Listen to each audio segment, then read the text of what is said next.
YouTube ကမိတ်ဆွေညီကိုတွေအားလုံးမင်္ဂလာပါကျွန်တော်ဒီနေ့မှလည်းဘလုံးပွဲမြောက်များစွာကိုသုံးသပ်ရွေးချယ်မှာ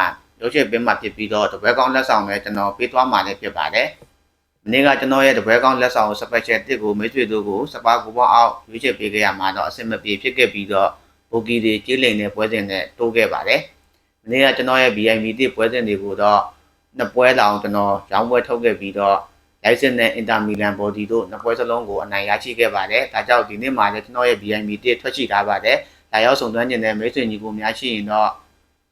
ကျွန်တော်ရဲ့ဖုန်းနံပါတ်ဖြစ်တဲ့0900395356တို့မိတ်ဆွေတို့လာရောက်ဆုံစမ်းမေးမြန်းနိုင်ပါတယ်။ကျွန်တော်စနေ YouTube မှာတော့ကျွန်တော်ဗီဒီယိုတင်တယ်ကျွန်တော် file site ကြီးွားလို့အခုကျွန်တော်ဒုတိယတစ်ခေါက်ပြန်လည်ပြီးတော့ကျွန်တော်ပြန်ရိုက်ပြီးတော့မိတ်ဆွေတို့ကျွန်တော်သုံးသပ်ပေးသွားမှာလည်းဖြစ်ပါတယ်။မနေ့ကကျွန်တော်ရဲ့ member ဝင်တွေကတော့အခုရက်ပိုင်းမှာကျွေးအနေငယ်ကျွန်တော်ရွေးချယ်မှုတွေမှားယွင်းခဲ့ပြီးတော့မနေ့ကနှစ်ပွဲရှုံးပြီးတစ်ပွဲအနိုင်ရလက်တာထပ်ပေါ်ခဲ့ပါတယ်ဒီနေ့မှာတော့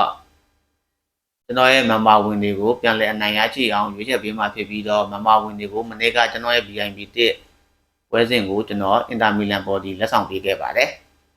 Aston Villa နဲ့ Burnley အတင်းတို့၏ပွဲစဉ်မှာတော့ Villa ကနေပြီးတော့30အနိုင်ဘိုးပေါင်းတူးရှုံးဆိုပြီးဖွင့်လှစ်ထားပါတယ်ဗီလာကတော့3ပွဲဆက်နိုင်ပွဲရရှိလာမှုနဲ့အတူရှေ့စွမ်းပြန်လဲထပ်မြက်လာတဲ့အတင်းလည်းဖြစ်ပါတယ်ဗန်လီကတော့တန်နစ်ဆောင်ကနေရုန်းကန်နေတဲ့အတင်းလည်းဖြစ်ပြီးတော့ဗီလာကိုဘယ်လောက်ထိဒုက္ခပေးလာနိုင်မလဲဆိုတာကတော့စောင့်ကြည့်ရမယ့်အတင်းလည်းဖြစ်ပါတယ်ဒါကြောင့်မလို့ဗီလာဖွင့်လှစ်ထားတဲ့ခြေတန်းမှာတော့ကျွန်တော် body ကိုရှောင်ပြီးတော့ကိုပေါင်းအောက်နေတာကျွန်တော်စွန့်သားရွေးချယ်ခြင်းပါတယ်အဗာတန်နဲ့ပဲလစ်အတင်းတို့ပွဲစဉ်မှာတော့အဗာတန်က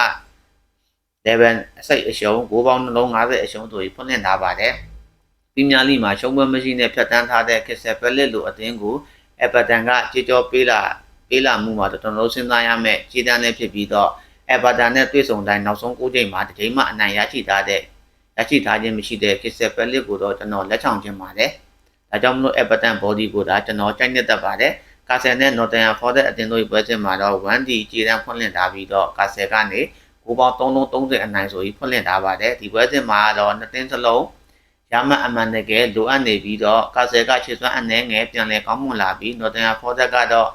ခြေစွမ်းကျဆင်းသွားတဲ့တွဆင်းမှုနဲ့သူနီးပြတဲ့လက်ထက်မှာအခုတည်းနိုင်ပွဲမရရှိထားတဲ့အသင်းနဲ့ဖြစ်ပါဒါကြောင့်မလို့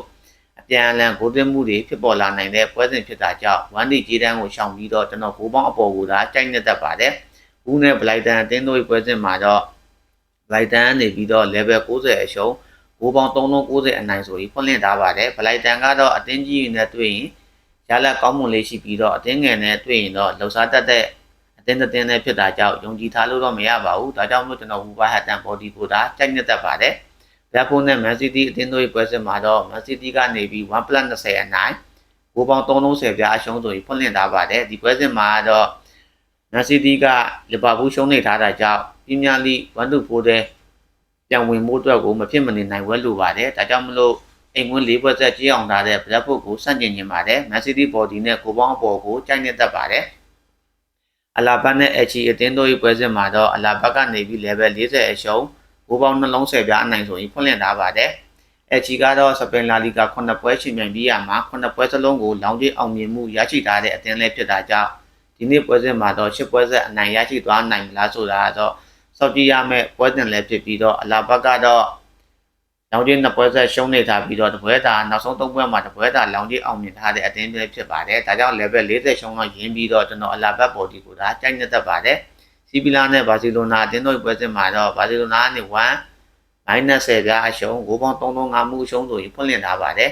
်ဘာစီလိုနာရဲ့လူနာစင်းမှာတော့လမိုင်းရမယ်တို့ရာဖင်ဟာတို့တောင်မတိုက်စစ်နှစ်ဖက်ပါဝင်ထားခြင်းမရှိတာကြောင့်ဒီပွဲစဉ်မှာတော့ကျွန်တော်ကတော့ကိုပေါအောက်နဲ့ဒါဆွန်သားရွေးချယ်ခြင်းပါတယ်။ Espanyol နဲ့ရီယက်ဘတ်တစ်အသင်းတို့ရဲ့ပွဲစဉ်မှာတော့တဲကျင်းနေတာဖွင့်လှစ်ထားပြီးတော့ကိုပေါက390အနိုင်ဆိုပြီးဖွင့်လှစ်ထားပါတယ်။ Espanyol ကတော့အိမ်ကွင်း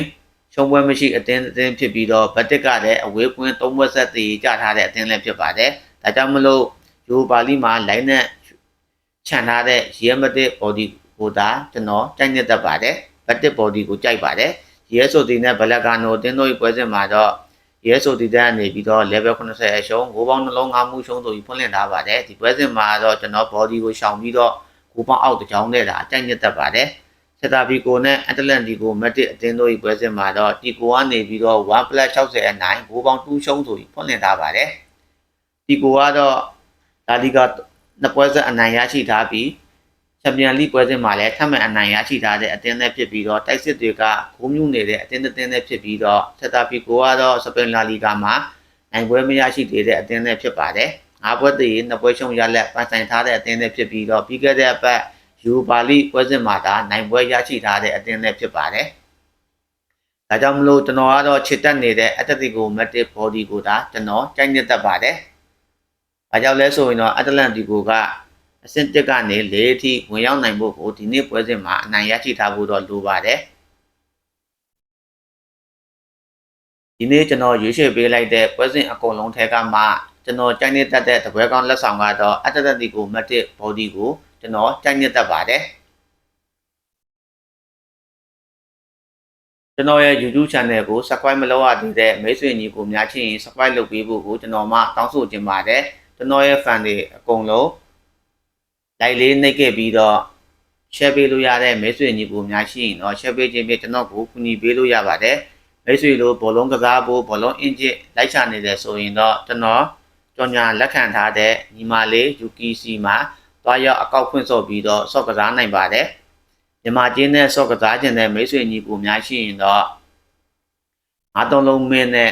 အကောက်ဖွင့်စော့နိုင်ပြီးတော့ iPad ခွန်ရှစ်ကိုမောင်း556ဆိုပြီးတော့မိတ်ဆွေတို့အကောက်အသစ်ကျွန်တော်နာမည်နဲ့ဖွင့်စော့မယ်ဆိုရင်တော့အကောက်အသစ်ဖွင့်စော့တဲ့မိတ်ဆွေတိုင်း10%ဘောနဲ့ရရှိမှာဖြစ်ပြီးတော့စနေတနင်္ဂနွေမှာမိတ်ဆွေတို့ unit ဖြစ်သွင်းမယ်ဆိုရင်တော့5%ဘောနဲ့ထပ်မံပြီးရရှိသွားမှာလည်းဖြစ်ပါတယ်ဒါကြောင့်မလို့